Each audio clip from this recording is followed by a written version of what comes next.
오늘 성경 여러분들이 읽은 이 빌립보서 1장에 보니까 어떠한 말이 나오냐면 사도 바울은 빌립보 교회 성도들에게 여러분은 복음에 합당한 삶을 사십시오 라고 하는 말을 오늘 저희들에게 이야기하고 있습니다. 여러분, 복음에 합당한 삶을 산다라고 하는 건 도대체 뭘까 한번 생각해 보고 싶어요. 여러분, 복음이라고 하는 건 뭐죠? 가스펠이라고 하는 것은 그 당시에 헬라에 있는 성경에 쓰였던 시대의 배경에 유앙겔리온이라고 하는 것이 바로 가스펠이라는 말인데, 이 유앙겔리온이라는 말을 쓸 때는 정말 스페셜한 그런 정말 기쁨의 소식이 있을 때 썼던 단어가 바로 이 유앙겔리온이라고 했습니다. 그 나라의 황제가 태어날 때 많은 사람들 앞에 나와서 마치 우리나라 사람들에게 호해요 소리치는 것처럼 기쁜 소식이 있습니다, 유앙겔리온, 그렇게 이야기했다라고 하는 거예요. 그 뭐냐면 우리의 황제가 태어났습니다, 너무너무 기쁜 소식입니다, 기쁜 소식을 전합니다, 이야기하는 거죠. 또 우리의 왕이 전쟁을 나갔는데 오늘 보니까 오늘 이제 승리하시고 개선장군으로 돌아오고 있습니다, 유앙겔리온, 그런 이야기를 하는 거예요. 너무너무 기쁜 소식이 있습니다 라고 하는 이 유앙겔리온에 빗대어서 오늘 예수님의 하신 놀라운 그 사역을 오늘 우리들에게 소개하고 있는데, 유앙겔리온이라고 해요. 그 뭡니까? 바로 예수님께서 저와 여러분들을 위해서 십자가에 죽으시고 저와 여러분들이 가지고 있는 모든 죄를 용서하시고 누구든지 예수 그리스도의 이름을 믿는 자에게는 하나님의 자녀가 되는 놀라운 권세를 주신 이 놀라운 십자가의 사건과 예수님의 그 부활 사건, 그리고 승천하셔서 이제 우리들에게 성령을 약속하시고 우리 가운데 성령으로 임하신 예수 그리스도의 그 삶이, 그 구원의 계획이, 그 놀라운 역사가 바로 유앙겔리온이라고 하는 거예요. 그 복음에 대해서 오늘 사도 바울은 저와 여러분들에게 여러분은 그 예수 그리스도의 죽으심과 살아나심, 그리고 부활하셔서 승천하시고 이제는 성령님이 우리와 함께 하셨던 그 삶을, 구원받은 우리의 삶을 합당하게 살라고 이야기하고 있다는 거예요. 그럼 여러분, 복음에 합당하게 산다라고 하는 것은 어떻게 사는 걸까? 그리고 왜 복음에 합당한 삶을 살아야 되는가? 라고 하는 것입니다. 여러분, 빌립보서 1장 17절 여러분 설교 노트에 있는 말씀 한번 읽어볼까요? 시작. 여러분은 오로지 그리스도의 복음에 합당하게 생활하십시오. 새 번역으로 좀 여러분들에게 소개했어요. 좀 더 우리 요즘의 언어로 번역이 되어 있습니다. 여러분은 오로지 그리스도의 복음에 합당하게 생활하십시오. 사도 바울은 우리들에게 이야기하고 있는데, 그럼 어떻게 살아야 복음에 합당한 삶일까? 우리에게 질문이 있다라고 하는 것입니다. 그 질문 첫 번째로, 자신의 삶의 목적을 알고 사는 사람이 바로 복음에 합당한 삶을 살 수 있다라고 하는 것입니다. 복음 전파의 목적을 두고 사는 사람이 우리 그리스도인들에게는 복음에 합당한 삶을 사는 사람이다 라고 하는 거예요. 한국의 시 가운데 왜 사냐고 물으면 웃지요, 이 얘기가 있어요. 왜 사냐고 물으시면 웃지요. 여러분은 왜 삽니까?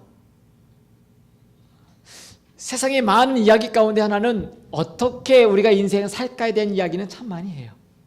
우리가 읽는 책 가운데 우리가 어떻게 인생을 살아갈 때 어떻게 살아야 될까? 우리가 처세술을 어떻게 사람들 가운데 살아야 우리는 성공하는 삶을 살 수 있을까라고 하는 책은 너무나 많이 있습니다. 리더십에 관한 책들, 성공에 관한 책들, 그리고 기업에서 어떻게 사람들과 어울려야 되고 직장에서 어떻게 인간관계를 맺어야 성공할 건지, 그 모든 것들을 적고 있는 책들은 참 많이 있어요. 어떻게 살 것인가, 그거에 대한 내용들이 너무나 많이 있다라고 하는 거예요. 문제는 왜 사는가를 모르고 어떻게 사는 거를 열심히 공부하고 있다라고 하는 거예요. 왜 사는지를 모르는데 어떻게 사는 것을 열심히 공부한다라고 하는 게 맞느냐 하는 것이죠. 나는 지금 왜 사는 것을 모르는데 어떻게 사는 것을 열심히 공부하고 어떻게 사는 것을 열심히 배우고 있는 우리의 모습이 삶에 너무나 많이 있다라고 하는 것이죠. 이렇게 살면 돈 많이 벌고, 이렇게 살면 직장에서 프로모션이 빨리 되고, 이렇게 살면 너는 사람들 가운데 인기가 있을 거야. 너는 이렇게 살면 너는 정말 마지막 인생이 마무리될 때 많은 사람들이 너를 잘 살았다고 얘기할 거야. 어떻게 살 것인가에 늘 우리는 고민하고 있고 배우고 있다라고 하는 거예요. 근데 정작 우리는 왜 사는가에 대한 생각은 하지 말아라. 그리고 여러분들이 왜 사는 걸까를 생각하면 우리 가운데 점점 우리는 어떻게 해요? 심각해집니다. 그리고 골 아파 그런 생각하지 마. 그런 생각하지 말고 왜 사는지 모르니까 그냥 우리는 여기 태어났으니까 열심히 잘 사는 거 거기에 초점을 맞추고 살라고 세상 사람들은 다 이야기한다라고 하는 거예요. 만약 저와 여러분들이 왜 사는 거에 대한 이유를 알지 못하고 그냥 산다라고 하면 우리는 향방 없이 성경에서 이야기하는 싸우는 사람과 같다라고 하는 거예요. 맞죠? 어느 사람이 택시를 불러서 타고 갑시다. 운전수가 열심히 갑니다. 갑시다. 근데 운전수는 어디로 갈까요? 어디로 가는지는 이야기하지 않고 무조건 가자라고 하는 것입니다. 오늘 저와 여러분들의 인생을 살면서 복음에 합당한 삶을 사도 바울이 오늘 빌립보에 있는 성도들에게 이야기하고 있다라고 하는 이 이야기 가운데 오늘 첫 번째 생각할 것은 바로 내가 이 땅 가운데 왜 살고 있는가? 나는 나 삶의 목적이 무엇인가? 라고 하는 것을 내가 잊지 않고 그것을 알고 사느냐라고 하는 것입니다. 우리는 한 번도 이 문제에 관해서 깊게 생각하지 않고 그냥 인생 뭐 있어? 즐겁게 살고 재밌게 살고 돈 많이 살다가 가면 된다라고 생각하고 사는지 모르겠어요. 사도 바울도 그의 삶이 그랬습니다. 사도 바울은 그가 이 땅 가운데서 태어나서 나는 어떻게 살 것인가 고민했던 것 같아요. 그래서 그는 최고의 학문, 그 학부에 들어가서 그는 공부를 열심히 했습니다. 그리고 그 당시에 있는 많은 사람들 가운데 최고의 지도자의 반열에 서서 상위 10%의 지도자의 삶을 살았던 사람이 바로 바울이었어요. 그의 이름은 그 전에 뭐였어요? 사울이었다라고 하는 거죠. 나는 최고였고 그리고 나는 뭔가 가지고 있었던 위대한 삶이라고 자부심을 가졌던 사람이 바로 바울이었고 사울이었다라고 하는 것입니다. 그런데 오늘 사도 바울이 빌립보 성도들에게 말하는 것 가운데 이 상황은 바로 옥에 갇혀 있는 상황 가운데 성도들에게 바로 이 말씀을 하고 있다라고 하는 거예요. 그러면서 빌립보의 성도들에게 그가 하고 싶었던 이야기가 오늘 1장 20절에 이렇게 이야기하고 있습니다. 한번 선포해 보겠습니다. 시작. 나의 간절한 기대와 희망은 내가 아무 일에도 부끄러움을 당하지 않고 온전히 담대해져서 살든지 죽든지 전과 같이 지금도 내 몸에서 그리스도께서 존귀함을 받으시라는 것입니다. 오늘 이 사도 바울은 그의 삶의 목적이 무엇인지를 분명하게 빌립보 성도들에게 이야기하고 하고 있습니다. 나의 간절한 기대와 희망이 있는데 내가 아무 일에도 부끄러움을 당하지 않는 일과, 그리고 온전히 내가 담대해져서 내가 살든지 죽든지 전과 같이, 그리고 지금도 변함없이 내 몸 안에서 오직 그리스도께서 존귀함을 받으시도록 사는 것이 나의 삶의 목적이라고 빌립보 성도들에게 이야기하고 있다라고 하는 거예요. 지금 어느 상황 가운데 이 이야기를 하고 있다라고요? 옥에 갇혀져 있는, 로마의 옥에 갇혀져 있는 상황 가운데 있는 바울이 자유한 가운데 있는 빌립보 성도들에게 이야기하고 있다라고 하는 거예요. 여러분, 빌립보 교회는 어떤 교회라고 전에 제가 이야기했죠? 빌립보 교회는 사도 바울이 빌립보에 나가서 기도하는 자리를 찾다가, 강가에 나가서 기도하는 자리를 찾다가 없어서 강가에 있는 여인들이 있는 곳에 가서 물어봤어요. 여기 기도할 수 있는 처소가 있는가? 물어봤을 때 한 여인이, 당신이 정말 하나님의 사람이거든, 내가 하나님을 믿는 사람인 걸 여기거든, 우리 집에 와서 기도하십시오. 그리고 강권에서 사도 바울을 집으로 초청했던 한 여인을 바울이 만나게 되어지죠. 그 여인의 이름이 바로 루디아. 루디아라는 이름은 너무 좋은 이름이에요. 그 루디아의 여인의 집에서 이 빌립보 교회가 시작되어진 거예요. 자기의 집을 열고, 자기 집을 오픈하고, 그리고 감옥에 갇혔을 때, 빌립보 감옥에 갇혔을 때 지진이 나서 다 도망간 줄 알았을 때, 간수가 죽으려고 했을 때, 죽지 마시오, 난 여기 있다. 그래서 그 빌립보 간수를 복음을 전하고, 그 가족으로부터 같이 시작된 조그만 개척교회가 빌립보 교회였어요. 근데 이 빌립보 교회는 늘 언제나 사도 바울을 잘 섬기고 중보하고 협력하고 복음을 위해서, 예수 그리스도의 그 복음을 전파하는 일에 대해서 최선을 다했던 교회가 빌립보 교회예요. 그래서 사도 바울은 이 편지를 쓰면서 늘 언제나 빌립보 교회 성도들을 내가 생각할 때마다 감사가 있다, 그런 이야기를 하죠. 오늘 읽지 않았습니다만 빌립보 1장 1절에도 보면 그 이야기를 해요. 무난합니다. 편지 쓰면서 인사하면서 내가 너희들을 생각할 때마다, 여러분들을 생각할 때마다 내 마음에 감사가 넘친다.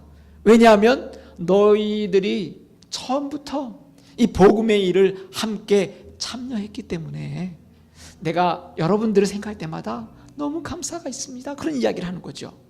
그러면서 하나님께서 시작하신, 착한 일을 시작하신 그 일을 중단 없이 하라고 그 이야기를 하면서 오늘 사도 바울이 오늘 20절에 이런 이야기를 하고 있다라고 하는 거예요. 그러면서 내가 살고 있는 삶의 목적을 이야기하면서 나의 상황이 어떤 상황 가운데 있든지 I don't care. 내가 살든지 죽든지, 지금 어디에 있기 때문에 그래요? 감옥에 있기 때문에 그는 곧 죽을 수도 있는 상황이고 곧 풀려날 수도 있는 상황이에요. 그러나 상황에 상관없이 나는 지금 예수 그리스도 그분만이 나의 삶의 목적임을 빌립보 교회 성도들에게 오늘 이야기하고 있다라고 하는 거예요. 나의 간절한 기대와 소망이 있는데 내가 어떤 일에 부끄러움을 당하지 않고 담대하게 살든지 죽든지, 그게 중요한 게 아니라 내 안에, 내 삶에 예수 그리스도만이 내가 온전하게 존귀케 드러나는 것이 내 삶의 목적이고 이유다, 성도들에게 이야기하고 있다라고 하는 거예요. 여러분, 복음에 합당한 삶을 살 수 있는 것, 그것은 바로 내가 왜 사는가, 내가 이 땅 가운데 왜 살고 있는가를 알 때, 내 삶의 목적이 무엇인가를 알 때 복음 전파를 사는 것이 내 삶의 목적으로 여길 때 오늘 복음에 합당한 삶을 살 수 있다라고 하는 것입니다. 그렇기 때문에 디모데전서 1장 11절과 15절은 사도 바울이 사랑하는 영적인 아들 디모데에게 이렇게 권면하고 있어요. 한번 읽어보겠습니다. 시작. 건전한 교훈은 복되신 하나님의 영광스러운 복음에 맞는 것이어야 합니다. 나는 이 복음을 선포할 임무를 맡았습니다. 나는 나에게 능력을 주신 우리 주 그리스도 예수께 감사를 드립니다. 주님께서 나를 신실하게 여기셔서 나에게 이 직분을 맡겨주셨습니다. 내가 전에는 회방자요, 박해자요, 폭행자였습니다. 그러나 그러한 행동은 내가 믿지 않을 때에 알지 못하고 한 것이므로 나에게 자비를 베풀어 주셨습니다. 우리 주님께서 나에게 은혜를 넘치게 부어 주셔서 그리스도 예수 안에서 얻는 믿음과 사랑을 누리게 하셨습니다.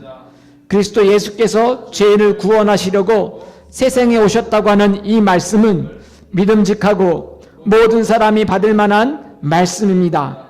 나는 죄인의 우두머리입니다. 오늘 사도 바울이 자기 자신의 삶의 이유를 발견하는 이야기를 하고 있잖아요. 나도 전에는 폭행자였고 괴롭히는 자였습니다. 해방자였습니다. 그러나 그전에 내가 하나님의 사랑을 알지 못했던 상 가운데 그 일을 했다라고 하는 거예요. 삶의 이유와 목적을 모르고 나는 그저 열심히 내가 했던 삶에 어떻게 살 것인가, 잘 살 것인가, 그것을 목적을 들고 살았다라고 하는 거예요. 그런데 오늘 이 디모데전서에서도 그는 복음을 얘기하고 있잖아요.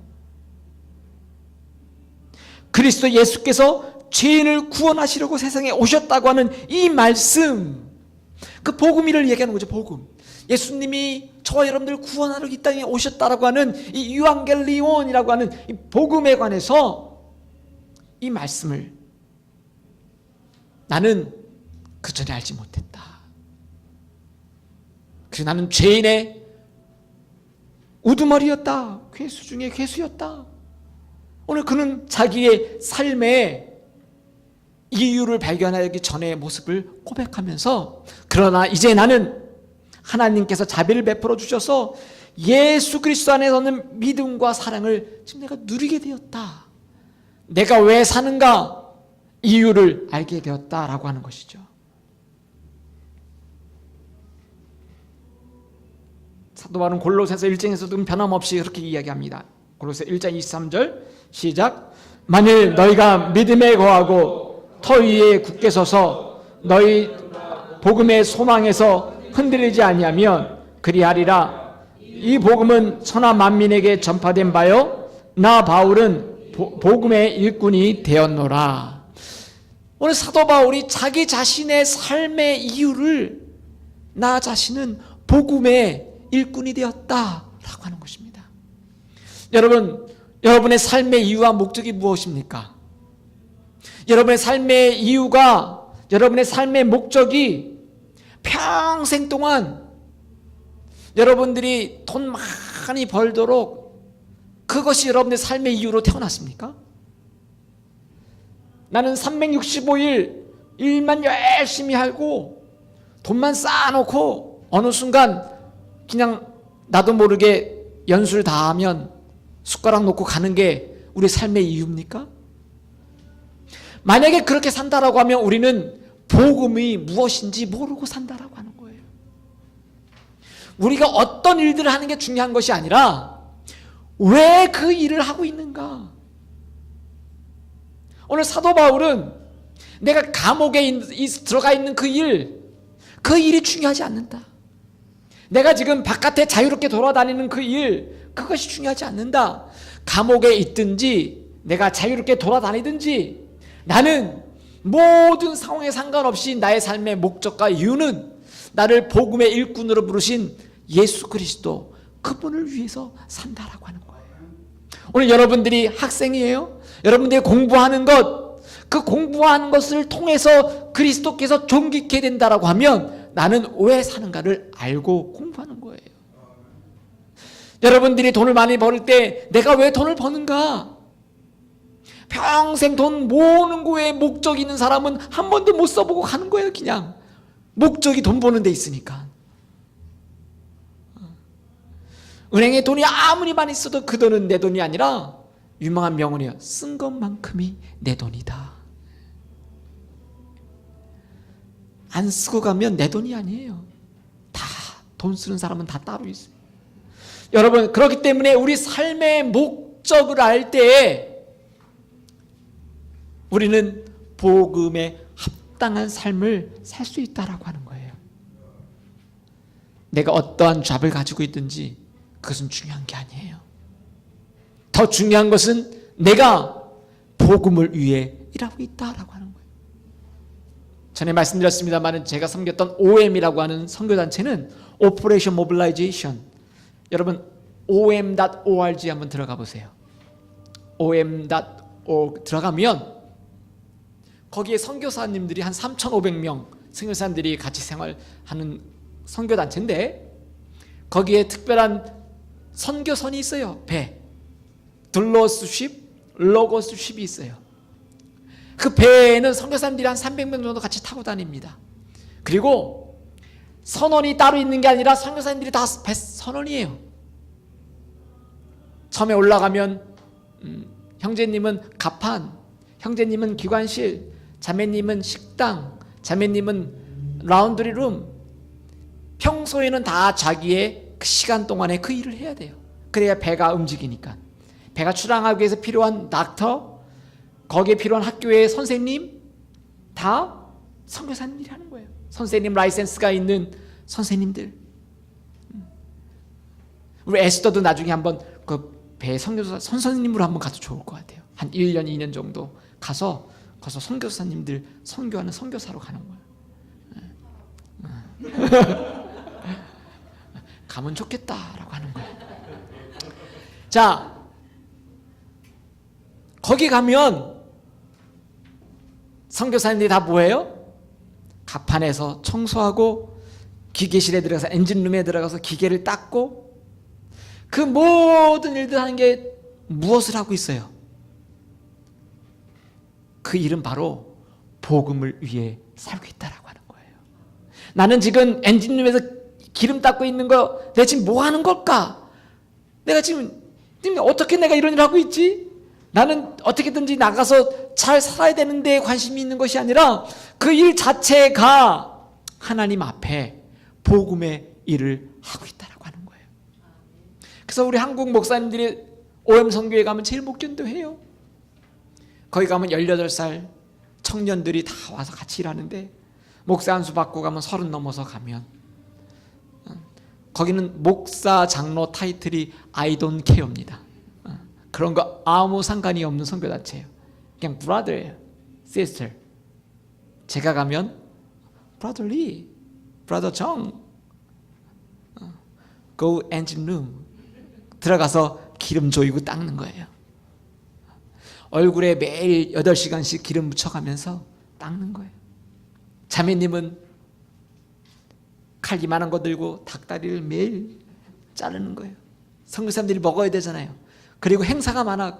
막 항구에 도착하면 거기에 있는 사람들 초청해서 전도 집회하기 때문에 만찬도 멋있게 해요. 그러면 그 만찬을 다 누가 만들어요? 요리사가 따로 있는 게 아니라 선교사님들이 다 요리하는 거예요. 내가 여기를 왜 왔나? 닭다리 자르라고 왔나? 매일매일 닭다리만 자르고 있는 거예요. 그 삶이 내가 닭다리를 자르든 엔진에 기름을 닦든 내가 뭘 하고 있다는 거예요? 나의 목적은 지금 하나님을 위해 하나가 되어서 그 일을 하고 있다라고 하는 거예요.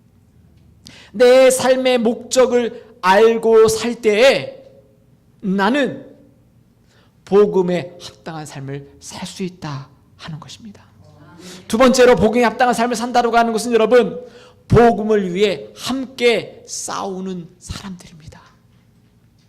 여러분 이 이야기를 듣고 혹시 제가 싸울 때 여러분 쫓아오셔서 같이 우리 목사님 힘도 못 쓰는데 가서 대신 싸워주려고 쫓아오라고 하는 이야기가 아니라 우리의 영적인 싸움을 함께 싸워간다라고 하는 것입니다.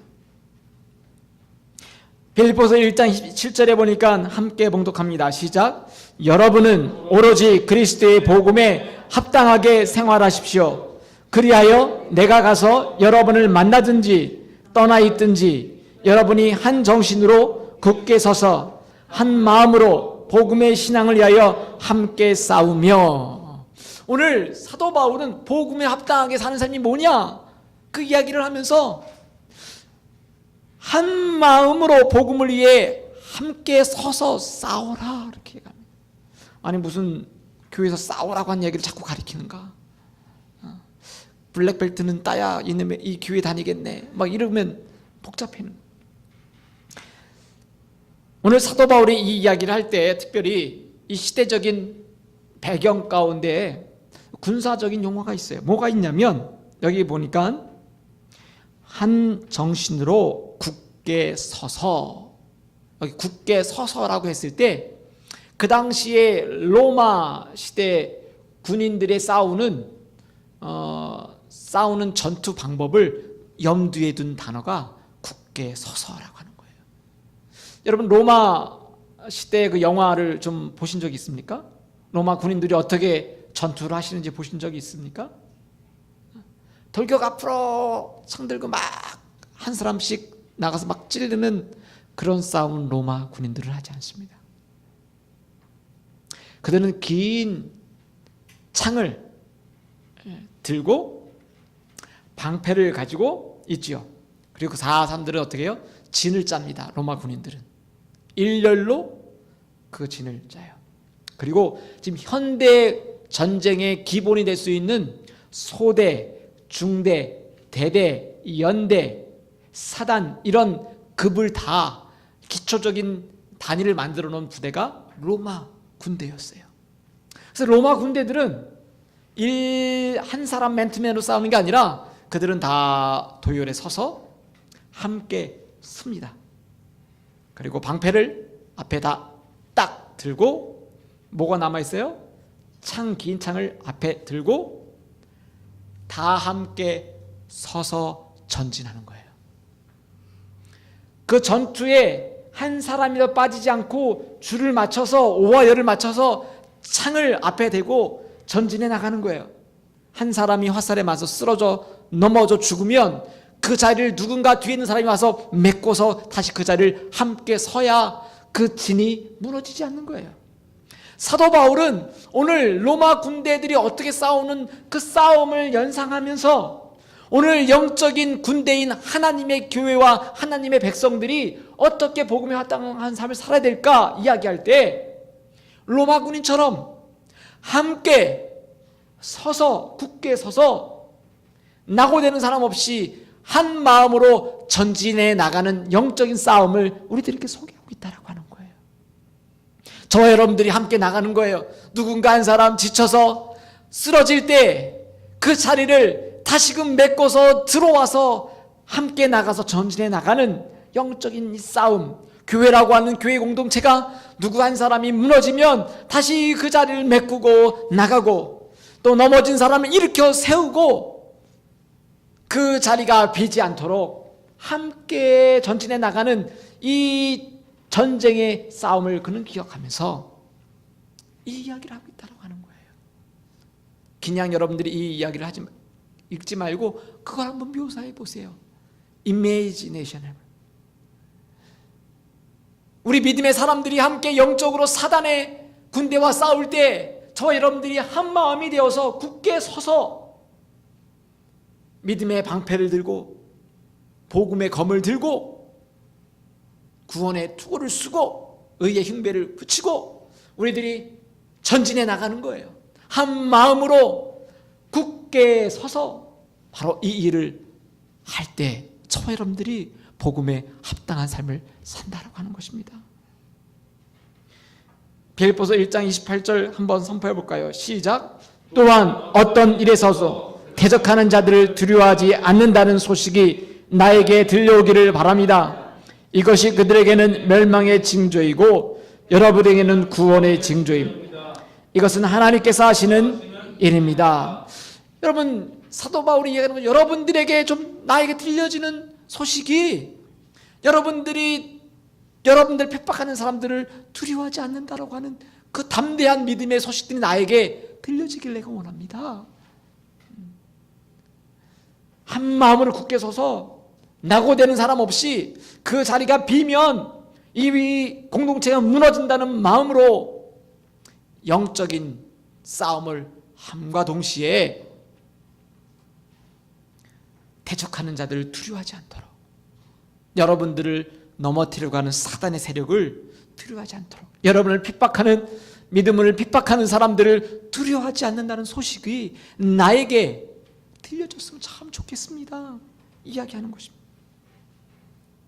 사도 바울은 지금 떨어져 있는 그 상황 가운데 있는 성도들을 바라보면서 내가 여러분들에게 갈 수도 있고 못 갈 수도 있더라. 그러나 내가 가든지 안 가든지 여러분들은 여러분의 믿음의 자리에서 굳건하게 그 영적인 싸움을 싸우라고 우리들에게 이야기하고 있다라고. 여러분, 혼자 이 싸움을 할 수가 없습니다. 여러분, 교회는 혼자 교회를 이루어 나갈 수가 없어요.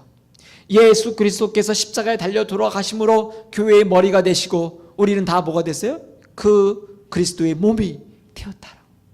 저와 여러분들이 한 마음이 되어서 한 구석구석 메꾸어 나갈 때 바로 멸관 교회가 영적 싸움에서 승리할 수 있는 교회가 되는 것입니다.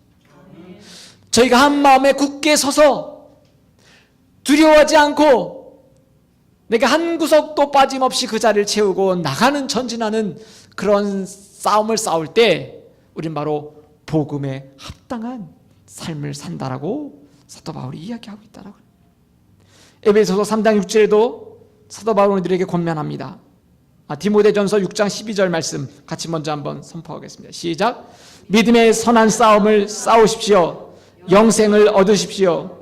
하나님께서는 영생을 얻게 하시려고 그대를 부르셨고 또 그대는 많은 증인들 앞에서 훌륭하게 신행을 여러분, 우리가 믿음의 선한 싸움을 왜 싸워야 됩니까? 그것은 바로 예수 그리스도께서 먼저 저와 여러분들을 위해서 구원하기 위해서 영원한 생명을 주기 위해서 먼저 싸우셨기 때문에 그래요.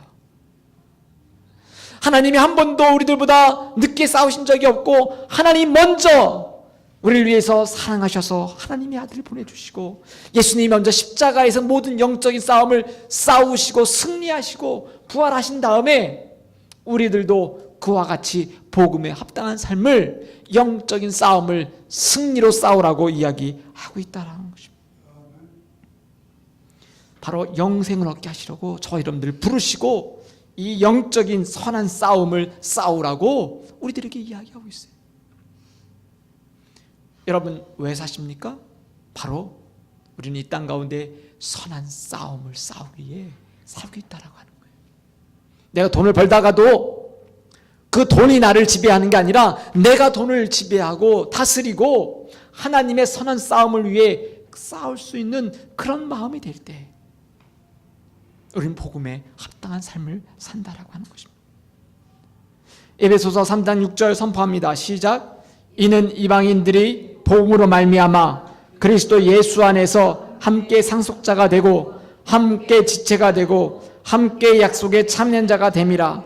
여러분, 이 복음으로 말미암아 저와 여러분들과 같은 이방인들까지도 그리스도 안에서 상속자가 되었다. 예수 그리스도 가지고 있는 모든 권세와 모든 능력을 우리들이 어떻게 해요? 상속받은 아들이 되었다라고 이야기합니다. 함께 지체가 되었고 함께 하나님의 약속에 참여하는 그런 자가 되었다. 할렐루야. 얼마나 놀라운 축복입니까? 이 축복을 놓치지 않기 위해서 선한 싸움을 싸우라고 하는 거예요. 어떻게 싸워요? 혼자 백병전투로 나가 싸우는 게 아니라 함께 굳게 서서 쓰러지는 형제자매를 일으켜 세우고 지쳐있는 형제자매를 복돋아서 함께 영적인 싸움을 싸울 때 우리는 믿음의 복음에 합당한 삶을 살 수 있다. 사도 바울이 그렇게 이야기하고 있어요.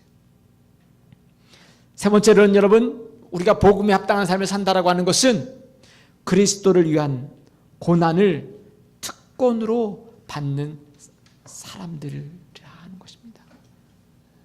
많은 사람들이 이 내용을 못마땅해요. 왜 고난받는 걸 특권으로 여겨야 됩니까? 돈 잘 버는 특권은 왜 안 주시고 재팍 터지는 특권은 안 주시고 무병장수 하는 특권을 안 주고 교회만 가면 맨날 고난받으라고 하는 특권이 그게 무슨 특권이라 하는 것이죠. 여러분, 몇 주 전에 한국의 신문에 올라온 한 장면의 사진을 보면서 우리 한국 사회의 민낯을 보여주기 충분한 사진을 보면서 제 마음도 참 답답하고 괴로웠습니다. 한 여인이 무릎을 꿇고 주위에 있는 사람들이 서서 뭔가 소리 지르는 그런 사진 한 장이 올라왔어요. 그래서 궁금해서 찾아보고 동영상을 보니까 지체 장애를 가지고 있는 장애 학교를 세워야 되는데 우리들이 살고 있는 이 동네에 학교가 들어오면 집값이 떨어지니까 들어오지 말라고 하는 공청회 자리였어요. 그 공청회 자리에 장애자의 어머니가 무릎을 꿇고 비는 거예요. 우리 아이는 학교가 있어야 배울 수 있다라고 하는 그 마음을 얘기해도 되지 않으니까 무릎을 꿇고 빌고 있는 거예요. 그 여인을 향해서 뒤에서 소리 지르는 어느 남자의 소리가 저거 생쇼야, 생쇼를 하고 있어 라고 하는 막 소리가 막 들려지는 거예요. 그 소리를 들으니까 제 마음에도 너무 참 참담한 마음이 들었어요. 우리 미국에 살고 있는 우리에게는 너무 생각할 수 없는 그런 이야기잖아요. 여러분, 독실한 크리스찬 부부가 있었어요. 이 부부는 결혼한 지 10년이 되도록 아이가 없었어요. 그래서 그 부부들을 위해서 교회에서 매일 중보기도 해주고 목사님도 자녀가 생기도록 하나님의 은혜가 있도록 기도하고 부부도 열심히 기도하고 중요한 날 동그라미 체크해서 열심히 부부가 노력도 하고 어느 날 10년 만에 아이가 생겼어요. 교회에서 중보 기도하고 축복의 아이고 기도의 응답의 아이고 너무 기뻐해서 아이를 낳았는데 아이가 심각한 중증 장애를 가진 아이가 태어났어요. 여러분, 교회에서 중보 기도하고 교회에서 목사님이 축복 기도하고 본인이 얼마나 기도 많이 하고 부부가 기도 많이 하고 하나님 정말 영특하고 건강하고 정말 아름다운 사랑스러운 아이를 달라고 기도를 많이 얼마나 했겠어요. 근데 아이를 낳고 보니까 아이가 심각한 중증 장애를 가진 핸디캡을 가진 아이가 태어나고 말았다고 하는 거예요. 이 남편이 아내를 향해서 어떻게 위로해야 될지 모르는 거예요. 아니, 하나님 앞에 기도하고 목사님이 축복 기도까지 해주고 온 교회 성도들이 기도했던 기도의 응답이 핸디캡이 있는 아이가 태어났다고 하는 거예요. 이 남편 너무 충격을 받고 아내가 너무 충격을 많이 받을 것 같아서 어떻게 위로해야 될지 모를 때 아내가 남편에게 이야기하는 거예요. 여보, 당신이 나한테 어떤 말 하려고 하는지 나 알아. 근데 여보, 말 안 해도 괜찮아. 내 마음 가운데 하나님이 이런 마음을 주셨는데 이 아이를 이 세상 가운데 어느 집에 보내야 사랑을 가장 많이 받을까 고민하고 생각하다가 하나님이 우리들에게 이 아이를 보내주신 것 같아.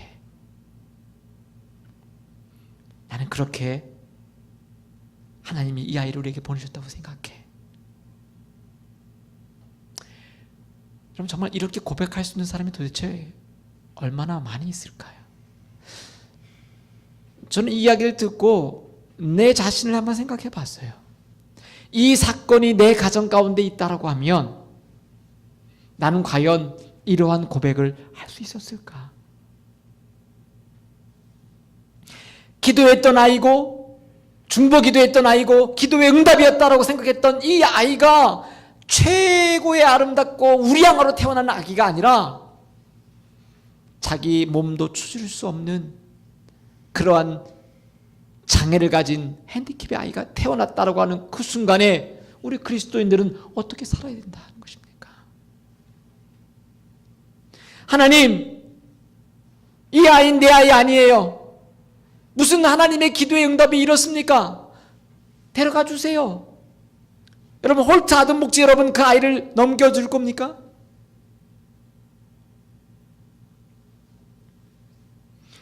여러분, 대부분의 모든 사람들은 내게 어려움이 닥쳐오거나 위기가 오면 하나님, 왜 이 일이 나에게 있습니까?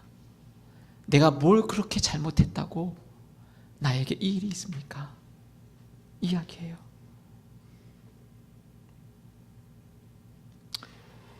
어떻게 보면 나에게는, 나의 집안에는 핸디캡 가지고 있는 자녀가 없기 때문에 지금 저 여인이 무릎 꿇고 기도하는 게 생쇼로 보일지 몰라요. 여러분, 내가 잘 된다라고 하는 것, 집값이 떨어지는 것 때문에 핸디캡이 있는 자녀들이 공부하는 학교를 세우지 못한다라고 이야기하며 생쇼하고 있다라고 말한 사람의 그 모습 속에 숨겨두었던 내 모습이 거기 비춰지는 것 같아서 저는 깜짝 놀랐어요. 내가 숨겨놓고 보여주고 싶지 않았던 그 모습이, 그 사람이 드러내놓고 이야기하는 그 모습 속에 내가 숨겨놓았던 내 모습이 드러나는 것 같아요. 핸디캡이 있는 거 I don't care, 나랑 상관없잖아, 내 집값이 떨어지는 게 지금 문제지, 저거 생쇼하고 있는 거야 라고 하는 그 이야기, 그 대답 속에 내가 하고 있는 말이, 숨겨놓았던 내 말이 쏟아져서 나오는 것 같아서 제가 너무나 괴로웠다라고 하는 것입니다. 여러분, 그리스도인이라고 하는 것은 예수 그리스도의 삶을 따라가는 사람이잖아요. 그거 모르는 그리스도인들이 어디 있습니까? 가장 기본적이고 기초적인 것이잖아요. 그런데 그럼에도 불구하고 예수 그리스도의 삶을 따라간다고 하는 것이 늘 언제나 하나님이 나에게 좋은 것을 주시고, 하나님 나에게 대박을 주시고, 하나님이 나에게 온전한 것만을 주신 거라고 생각한다라고 하면 우리는 그리스도의 삶을 아마 잘못 해석하고 따라가고 있다라고 생각하는 거예요.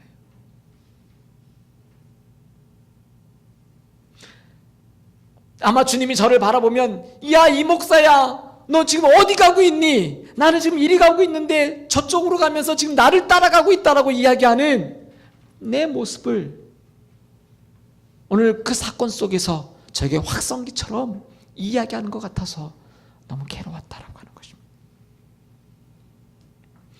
내가 그 아이를 봉사하고 돌봐주지 못할 망정, 그 어머니의 마음에 생쇼라고 이야기하는 그 못 박는 이야기를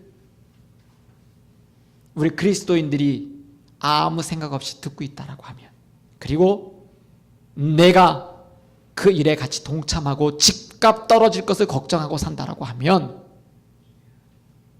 오늘 우리는 그리스도인의 삶을 온전히 살지 못하고 있는 건 아닌가 저 자신에게 물어보고 있었습니다. 여러분, 예수님은 십자가를 향해서 한 걸음 한 걸음 걸어가셨습니다. 예수님은 십자가를 피하지 아니하셨습니다.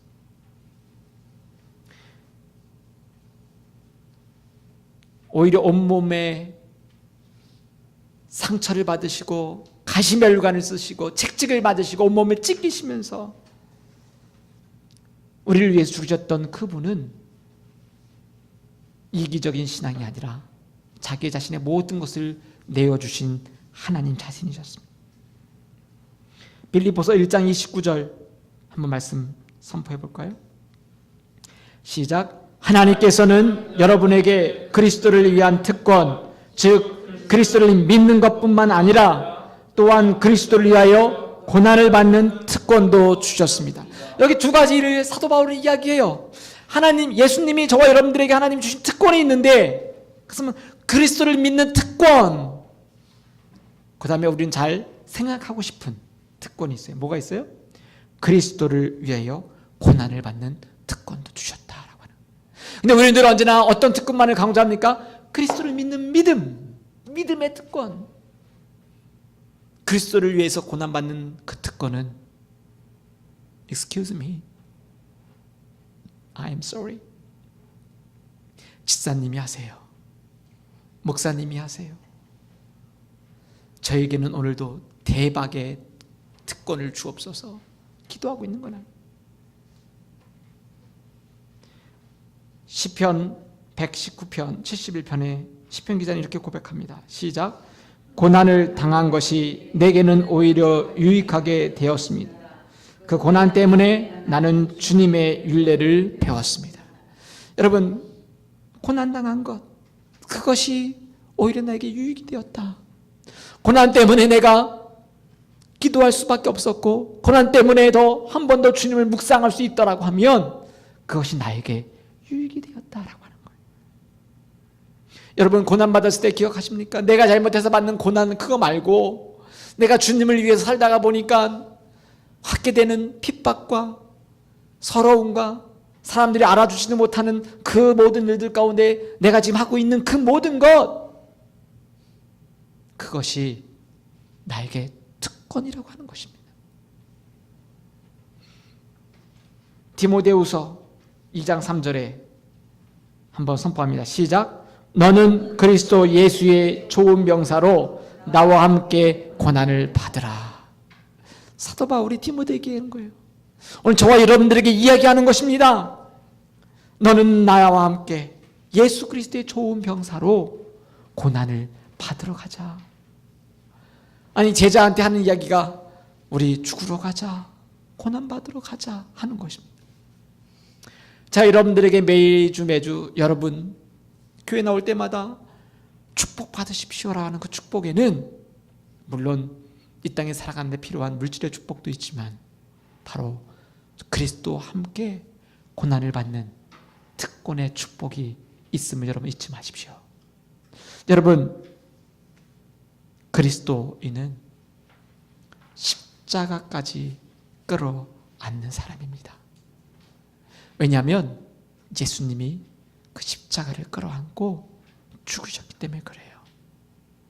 오늘 복음에 합당한 삶을 산다라고 하는 것, 그것은 내가 이 땅에 왜 사는가? 나의 삶의 목적이 도대체 무엇인가? 복음의 전파에 삶의 목적을 두고 사는 사람을 우리는 복음에 합당한 삶을 산다라고 이야기하는 것입니다.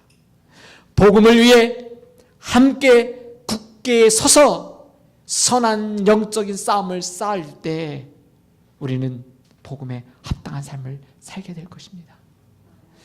그리스도를 위해 고난을 받는 것을 특권으로 알게 되어질 때 오늘 저와 여러분들은 복음에 합당한 삶을 살게 될 줄 믿습니다.